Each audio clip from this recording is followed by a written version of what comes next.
Mi nombre es Karina González Quintero, soy estudiante del programa de Tecnología y Radiología e Imágenes Diagnósticas.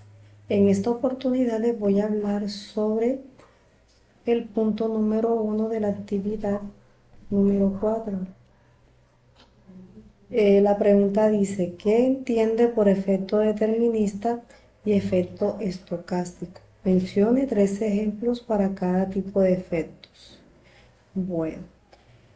El efecto determinista de la radiación se refiere a los efectos biológicos previsibles y de severidad creciente que ocurren por encima de cierto umbral de dosis, donde la gravedad del efecto está directamente relacionada con la dosis recibida.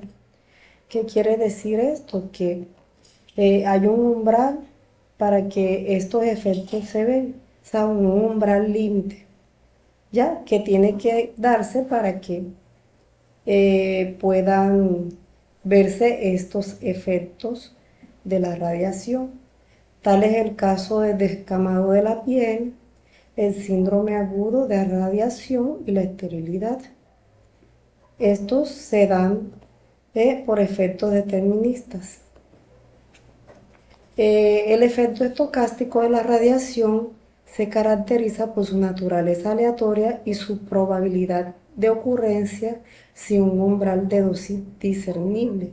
Estos efectos pueden aparecer sin importar la dosis recibida, si bien la posibilidad de su aparición aumenta con la dosis. ¿Qué quiere decir esto? Que puede darse en cualquier momento, o sea, con cualquier eh, tipo de dosis que se reciba, ya sea mínima o pequeña, pero esta va aumentando con la dosis. O sea, entre más dosis reciba la persona, más pueden aparecer estos efectos estocásticos. Ejemplo de ello es el desarrollo de cáncer, mutaciones genéticas y efectos hereditarios. En esta imagen podemos observar eh, la radiación ionizante directa e indirectamente produce daño al ADN, ¿ya? Puede ser un daño letal o un daño subletal. En el daño letal puede haber muerte de células y en el daño subletal puede que la célula muera, sea transformada o se repare y se convierta nuevamente en una célula normal, ¿ya? Cuando hay daño letal podemos decir que el efecto es determinista. Y cuando el daño es subletal, estamos hablando de un efecto estocástico de la radiación. Bueno, acá podemos ver un comparativo de lo que había dicho anteriormente, del efecto estocástico y deterministas. Bueno, hay unos mecanismos. Cuando suceden estos efectos, en los efectos estocásticos habíamos dicho que se dan una lesión subletal, o sea, hay muerte de unas pocas células con, que se pueden regenerar, mientras que en los efectos deterministas la lesión es letal, o sea, hay muerte de muchas células. Eh, la naturaleza de estos efectos, los efectos estocásticos se dan de naturaleza somáticos hereditarios, mientras que en los deterministas son de naturaleza somáticos. En la gravedad, en los efectos estocásticos son independientemente de la dosis, o sea que pueden ser dosis bajas o altas. O sea, se puede dar esa gravedad, mientras que en los efectos deterministas sí depende de la dosis. Ya tiene que cumplirse un umbral para que estos efectos deterministas se den. Ya habíamos dicho que los estocásticos no tienen umbral, los deterministas sí tienen un umbral. Bueno, la relación de la dosis de efectos. Los estocásticos pueden ser lineal o cuadrático. ¿Qué quiere decir lineal? que muestra aumento constante del efecto con la dosis, ¿ya? Mientras que el cuadrático implica un aumento exagerado del efecto a dosis más altas. En los estocásticos la aparición es tardía, mientras que los deterministas se puede dar inmediatamente o también a lo largo de tiempo, o sea, se presenta en una forma tardía.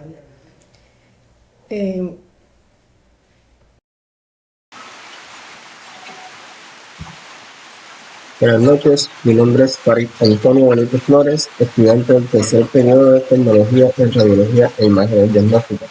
Siguiendo con lo que ha explicado mi compañera, les voy a explicar un poco sobre la actividad número 5, que dice: elabora un dibujo y explique el ciclo celular, características principales de sus fases G1, G2, S y M, y radiosensibilidad relativa de cada fase. Bueno, aquí les estoy mostrando un poco sobre el ciclo celular. El ciclo celular se realiza sobre una mitosis, que las moléculas del ADN son replicadas dada a cada cromosoma, que se reparten en la profase, en la prometafase, en la metafase, en la anafase, en la telofase y en la citocinesis. En las células eucariotas o células con un núcleo, las etapas del ciclo celular se dividen en dos fases, la interfase y la mitótica. Durante la interfase, la célula crece y hace una copia a su ADN. Durante la mitótica, la célula se separa en dos grupos y divide su citoplasma para formar dos nuevas células. Aquí es donde se realiza la fase G1. ¿Y cuál es la fase G1? La fase G1 es durante la fase G, también llamada fase del primer intervalo.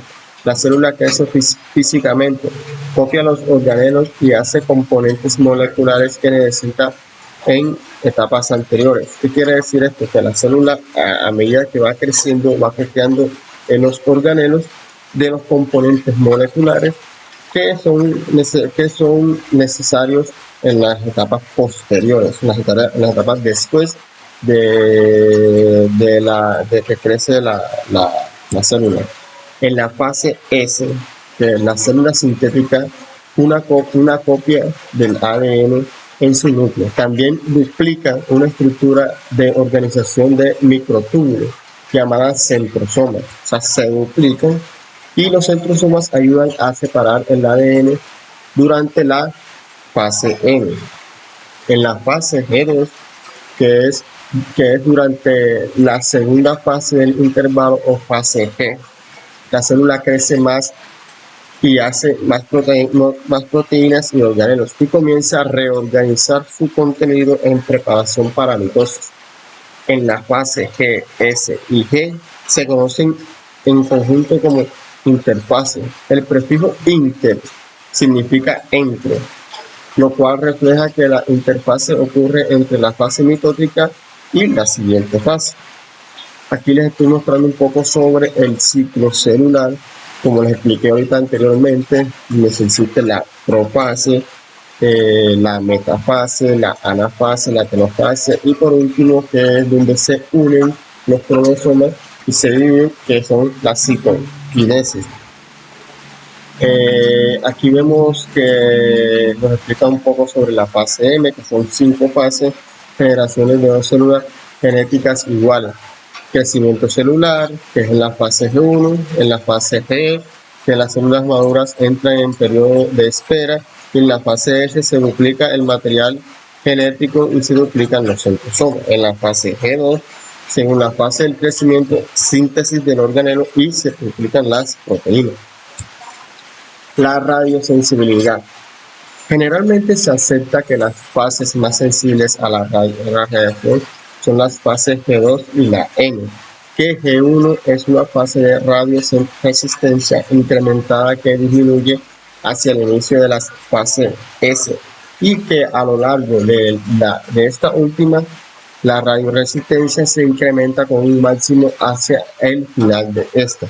La fase 2 se considera como una fase inicialmente radioresistente que gradualmente se hace radiosensible hasta que entra al celular en el checkpoint, que es la G2. Parece evidente que los periodos de radiosensibilidad, que son la mitosis y final de la fase G1 y principios de la fase S, corresponden al checkpoint, en los que se produce un arresto de la progresión celular. Bueno, este ha sido mi desarrollo de la actividad en el video. Muchas gracias por su atención. Buenas, mi nombre es Divanis Miranda. Hoy le voy a hablar sobre el punto 7 y el punto 9 de la actividad asignada. El punto 7 dice: justifique la siguiente afirmación. La concentración de oxígeno, edad y recuperación celular son factores biológicos que afectan la radiosensibilidad. Bueno, aquí tenemos la afirmación se justifica mediante la comprensión de cómo ciertos factores biológicos pueden influir en la respuesta de los tejidos y células a la radiación ionizante. La concentración de oxígeno, la edad y la capacidad de recuperación celular son factores biológicos que afectan la radiosensibilidad al influir en la respuesta de los tejidos y células a la radiación ionizante y en su capacidad para reparar el daño inducido por la radiación. En la concentración de oxígeno, la presencia de oxígeno en los tejidos afecta significativamente la radiosensibilidad. Esto se basa a que el oxígeno actúa como un potenciador de la radiación, aumentando la probabilidad de que las especies radioactivas de oxígeno, es decir, ROS, se formen dentro de las células irradiadas. Estas especies reactivas pueden causar daño adicional al interactuar con las moléculas biológicas, como el ADN, las proteínas y lípidos, lo que lleva a una mayor eficacia de la radiación. Por lo tanto, los tejidos bien oxigenados son más sensibles a la radiación en comparación con los tejidos hipóxicos o con nivel bajo de oxígeno.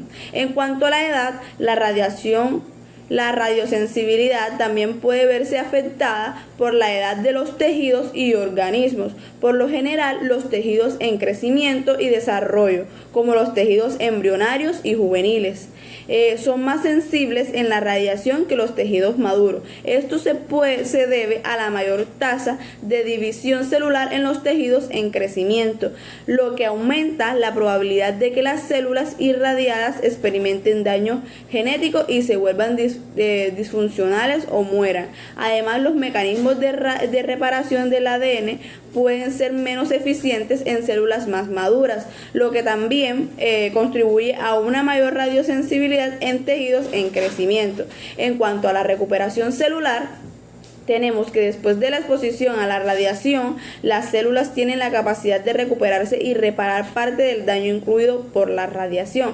La velocidad y eficacia de este producto de recuperación, de este proceso de recuperación, puede variar entre diferentes tipos de células y tejidos. Algunas células pueden tener una capacidad de